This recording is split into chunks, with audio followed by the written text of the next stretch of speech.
नमस्कार दोस्तों।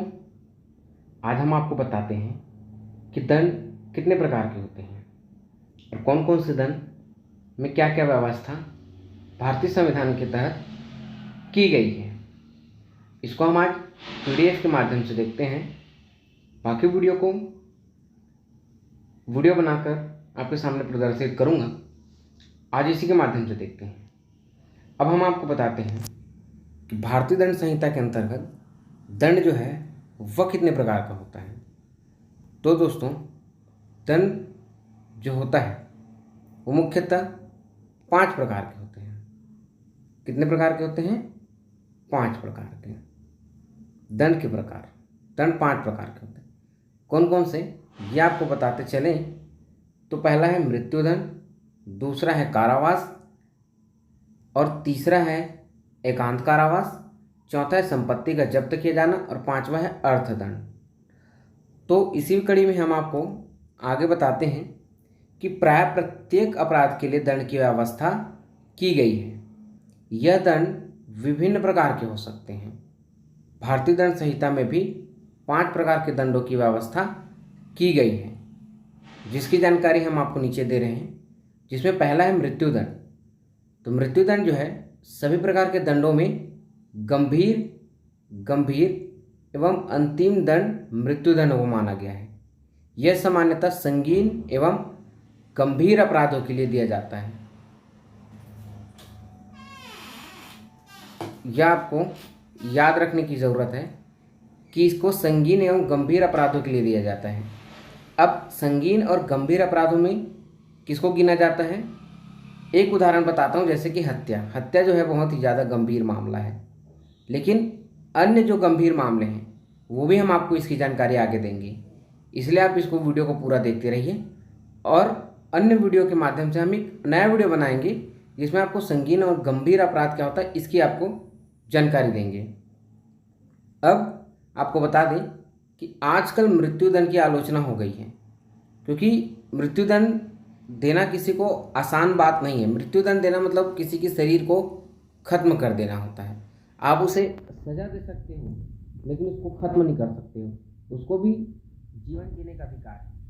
अगर आप अपराध करते हैं, मृत्यु किसी को मार भी देते हैं, तब भी आपको जीवन जीने का अधिकार है, इसलिए आपको मृत्युदंड नहीं दिया जा सकता। दूसरा होता है कारावास। तो दंड व्यवस्था के क्षेत्र में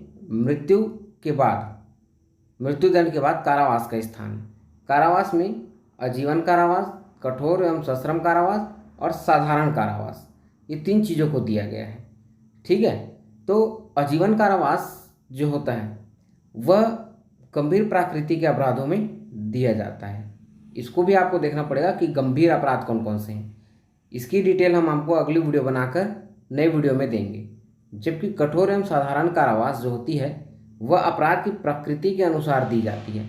और एक महत्वपूर्ण बात, बहुत ही ज़्यादा महत्वपूर्ण बात यह है कि आजीवन कारावास की अवधि 20 वर्ष की होती है। जी हाँ, आपको इस चीज़ को याद रखने की आवश्यकता है कि आजीवन कारावास की अवधि कितने वर्ष की होती है। अगर इन फ्यूचर किसी के द्वारा पूछा जाता है या यह बातें आती है, तब आपको यह जानना जरूरी है कि आजीवन कारावास की अवधि जो होती है वह कितने वर्ष की होती है। अगर आपके किसी गली मोहल्ले या किसी को भी अगर पता चलता है कि सामने वाले पर्सन को आजीवन कारावास हो चुका है, तो आजीवन कारावास का मतलब कितने साल, तो उसकी जो अवधि होती है वो 20 वर्ष मानी जाती है। कितने वर्ष? 20 वर्ष। उसके बाद आता है एकांत कारावास, फिर आता है संपत्ति को जब्त किया जाना। एकांत कारावास क्या चीज़ है? तो एकांत कारावास भी अपराध की प्रकृति के अनुसार दिया जाता है। सामान्यतः ऐसे अपराधों के लिए सश्रम कारावास दिया जाता है। एकांत कारावास का मुख्य उद्देश्य समाज को अभियुक्त से समाज को अलग करना है, और समाज को अभियुक्त से अलग करना और अभियुक्त को समाज से अलग करना, ताकि वह अपनी आपराधिक प्रवृत्तियों को भूल जाए। चौथा जो होता है वो संपत्ति का जब्त करना होता है।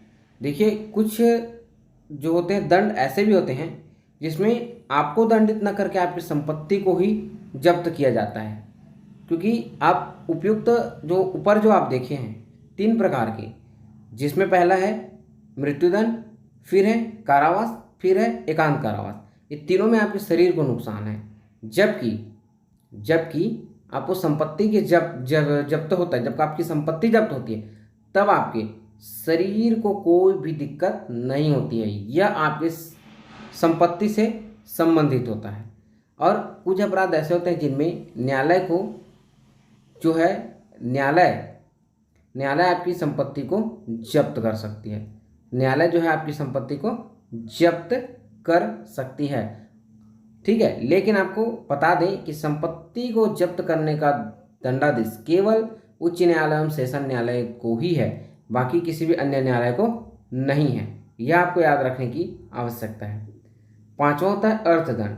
अब अर्थदंड क्या चीज़ होता है कि अर्थदंड सामान्यतः साधारण अपराधों में दिया जाता है। साधारण अपराध, इस चीज़ को आप याद रखो कि साधारण अपराध। अर्थदंड के लिए अपराध की प्रकृति का निर्धारण करना न्यायालय के विवेक पर आधारित है, पॉइंट टू बी नोटेड। लेकिन जहाँ तक हो सके अर्थदंड की राशि जो है वो अधिक नहीं होना चाहिए। ये जो है न्यायालय के हित में रहता है और वह सभी चीज़ों को देखता है। सभी चीज़ों को क्या देखता है कि आपकी आर्थिक स्थिति क्या है, आप किस टाइप के हैं। आप निर्धन व्यक्ति तो नहीं है, लेकिन निर्धन व्यक्ति को अर्थदंड नहीं दिया जाता। अमूमन आप देखो 50 रुपये, 1 रुपये का, जैसे प्रशांत भूषण को 1 रुपये का दंड लगा था, उस टाइप का केजरीवाल को 50 रुपये, 500 रुपये का दंड लगता था, है ना। राहुल गांधी को भी 550 रुपये ऐसी कुछ का लगता था। तो यही अर्थदंड है। अब उसके बाद हम आपको बताते हैं कि दंड का प्रयोजन, ठीक है। अब दंड मुख्यतः 4 प्रयोजन माने जाते हैं, जिनमें हम दंड के सिद्धांत, जिसे हम दंड का सिद्धांत कह सकते हैं, जिसे हम दंड का सिद्धांत कह सकते हैं। इसे थ्योरीज ऑफ पनिशमेंट भी कहा जाता है। अब इसके अंतर्गत आपको बता दें कि निवारणात्मक सिद्धांत, निषेधात्मक सिद्धांत, प्रतिक्रियात्मक सिद्धांत, सुधारात्मक सिद्धांत, ये 4 सिद्धांत दिए गए हैं। प्रथम 2 सिद्धांतों का अभिप्राय अपराधों को दंड से रोकना है। इसका डिटेल और आगे आपको बताएंगे और इसकी आवश्यकता होगी तभी आपको बताएंगे। और सामान्यतः यह दंड अपराध की प्रकृति को ध्यान में रखकर दिया जाता है, पर कभी कभी यह दंड अपराध की प्रकृति से कहीं अधिक होता है, जिसका एकमात्र उद्देश्य जन साधारण को भयभीत करना है, ताकि वह अपराध को दंडित हुए देख अपराध के प्रति सचेत एवं भयभीत रहे। पर प्रतिक्रियात्मक दंड बदले की भावना से दिया जाता है। ये आप चीज़ को नोट करके रखिए, जो जैसा अपराध करता है उसे वैसा ही दंड मिलता है। इस दंड का उद्देश्य यही था। इस बात का आप याद रखिए कि आप जैसा आप अपराध करेंगे आपको दंड वैसा ही मिलेगा। अब देखते हैं कि अपराध का स्वरूप क्या चीज़ है। अपराध का स्वरूप, ठीक है। तो life shell go for life, hand for hand, and foot for foot, I for I, and tooth for tooth. इसका मतलब क्या है? इसका मतलब आप समझिए। इसका मतलब यह है कि जीवन के बदले जीवन, जीवन के बदले जीवन, ठीक है। और हाथ के बदले हाथ, पाँव के बदले पाँव, आँख के बदले आँख और दांत के बदले दांत। यही प्रतीकात्मक दंड का सिद्धांत है। दंड का यह पार्श्विक एवं अप्राकृतिक रूप था, जिसे आज महत्व नहीं दिया जाता है, ठीक है। आज के कल्याणकारी राज्य में दंड का सुधारात्मक उद्देश्य अधिक उपयोगी एवं महत्वपूर्ण माना जाता है। सुधारात्मक सिद्धांत का उद्देश्य अपराधी को एक अच्छा मानव बनाना है। इस चीज़ को आप नोट करते रहिए कि एक अच्छा मानव बनाना है। इसके अंतर्गत अपराधियों को कारागृहों में शिक्षा देना, उद्योग धंधे सिखाना इत्यादि आता है। राष्ट्रपिता महात्मा गांधी कहते थे कि मानव जन्म से बुरा नहीं होता, अपितु परिस्थितियां उसे बुरा बना देती हैं। अतः अपराधियों को इन बुराइयों से दूर रखकर उसे अच्छा मानव बनाना ही सुधारात्मक दंड का उद्देश्य होना चाहिए, ठीक है। अब आपको बताते हैं कि अपराधों की बारीकी से छानबीन करके दंड दिया जाना चाहिए, क्योंकि अपराधों को छानबीन किए बिना दंड देना एक अत्यंत महंगा मनोरंजन है। इसीलिए हमारे देश के कोर्ट में आप देखिएगा कि हमारे में जब तक का किसी भी व्यक्ति का, कोई भी व्यक्ति हो, अगर उसकी पूरी जांच होने के बाद ही उसका दंड जो है वह निर्धारित होता है। अगर उसकी पूरी जांच नहीं हुई है तो उसे दंड नहीं दिया जाता। अब जो है अपराधिता की जो है परख कैसे होगी, तो इस चीज़ को समझिए। अपराधिता की परख जो है अंत में यहाँ उन तथ्यों को थोड़ा प्रकाश डालते हैं जो परख करने में सहायक होते हैं। पहला शारीरिक तत्व, दूसरा है मानसिक तत्व। ठीक है, ये दोनों ही तत्व आपराधिकता के परख के लिए न केवल इंग्लैंड अपितु भारत में भी मान्य है। इन तत्वों का उद्भव निम्नांकित दो सूत्रों से हुआ है। यदि कोई व्यक्ति उस समय तक अपराध का दोषी नहीं माना जाएगा जब तक उस कार्य के करने से उसकी आपराधिक मनोस्थिति ना हो। यह बहुत ही इम्पोर्टेंट लाइन है, बहुत ही ज़्यादा इम्पोर्टेंट लाइन, क्योंकि अगर आपका मन ही नहीं है, अगर आप जा रहे हैं रास्ते में, अगर आपने किसी को मार दिया, जान से मार दिया, लेकिन आपका मन नहीं था कि आप उसे जान से मार सकते हैं, तो यह आपका इसी चीज़ को देखा जाता है कि अपनी मनोस्थिति क्या थी। ठीक है, आप कैसे थे, कानून में इस चीज़ को देखा जाता है कि आप कैसे थे, क्या हो, क्या आपकी थिंकिंग है, क्या आप सोचते हो, आपका मन आपराधिक तो नहीं था, इत्यादि इत्यादि इत्यादि, जिसे हम अगली वीडियो में डिटेल में बताएंगे। दूसरा है अभियुक्त के बारे में दोषी होने की उपधारणा की मानी जाएगी जब तक कि वह दोषी सिद्ध ना कर दिया जाए। इस चीज़ को भी आप समझिए, जब तक सामने वाला दोषी सिद्ध नहीं होता है, ठीक है, उस तब तक उसे निर्दोषी माना जाएगा। ठीक है, आगे चलकर प्रथम सूत्र किस प्रकार प्रस्तुत किया गया है। यह एक प्राकृतिक न्याय का सिद्धांत है और हमारी विधि का भी है। यह केवल कार्य मात्र से ही व्यक्ति को दोषी नहीं ठहराया जा सकता जब तक कि उसका मन भी अपराधी न हो। इस चीज़ को बताइए, अगर आपका मन अपराधी नहीं हो तब तक आपको दोषी नहीं ठहराया जा सकता है। ठीक है, अब आदर्श दंड की व्यवस्था देखते हैं। क्या देखते हैं? आदर्श दंड की व्यवस्था देखते हैं। ठीक है, दंड के उपयुक्त सिद्धांतों की विवेचना से इनकी उपादेयता स्पष्ट हो जाती है। वस्तुतः प्रत्येक सिद्धांत का एक काल विशेष के लिए उपयुक्त रहा है। आज एक ऐसी दंड व्यवस्था की आवश्यक है जो अपराधों को निवारण भी कर सके और अपराधियों को सुधार भी सके। ऐसी दंड व्यवस्था को आदर्श दंड व्यवस्था कहा जा सकता है। ठीक है, अब दंड विधि ऐसी होनी चाहिए जो अपराधों का निवारण कर सके तथा जिसमें अपराधों को पुनरावृत्ति को रोकने की क्षमता होनी चाहिए उसमें। दूसरा है दंड विधि आपराधिक समाज के संरक्षण प्रदान करने वाली होनी चाहिए। ठीक है, दंड नीति बेंथम एवं उपयोगिता सिद्धांत के अनुरूप होनी चाहिए। वह सर्वाधिक व्यक्तियों को सर्वाधिक लाभ पहुंचाने वाली होनी चाहिए। दंड विधि अपराधियों में सुधार लाने वाली होनी चाहिए, तभी यह काम की है, अन्यथा यह काम की नहीं है। ठीक है,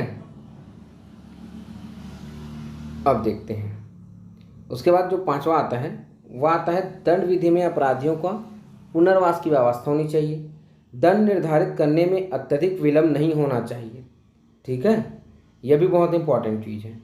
अब दंड अपराधियों में भय उत्पन्न करने की प्रवृत्ति वाला होना चाहिए। जो दंड जो होता है, किसी भी को दंड देना है, किसी भी व्यक्ति को दंड देना है, अगर वह अपराध किया है तो दंड ऐसा होना चाहिए कि और जो अन्य जो अपराधी हैं, जो अपराध करने वाले लोग हैं, उनके मन में भय उत्पन्न होना चाहिए, तभी उसकी आवश्यकता मानी जाएगी।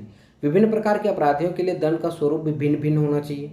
अगर कोई अलग अलग, जैसे कोई अगर किसी स्टूडेंट से अगर किसी की हत्या हो जाती तो उसके लिए अलग, अगर किसी स्टूडेंट से अपराध हो जाता है तो उसकी अलग व्यवस्था होनी चाहिए, और किसी गंभीर अपराधी से अपराध होता है उसकी अलग व्यवस्था होना चाहिए। ठीक है, अब दंड विभिन्न प्रकार का होना चाहिए तथा मृत्युदंड, आजीवन कारावास, कारावास, चेतावनी, परीक्षा इत्यादि। ठीक है, दंड विधि में पीड़ित पक्षकार के लिए क्षतिपूर्ति की व्यवस्था होनी चाहिए। दंड की न्यूनतम एवं अधिकतम सीमा निर्धारित होनी चाहिए, इसे न्यायालय का विवेक पर छोड़ दिया जाना चाहिए। दंड नीति जाति, धर्म, लिंग, परिस्थिति पर आधारित होनी चाहिए। दंड विधि में एकांत कारावास, अंग भंग जैसे दंडों को स्थान नहीं दिया जाना चाहिए। दंड सामाजिक सुरक्षा निश्चित करने वाला होना चाहिए।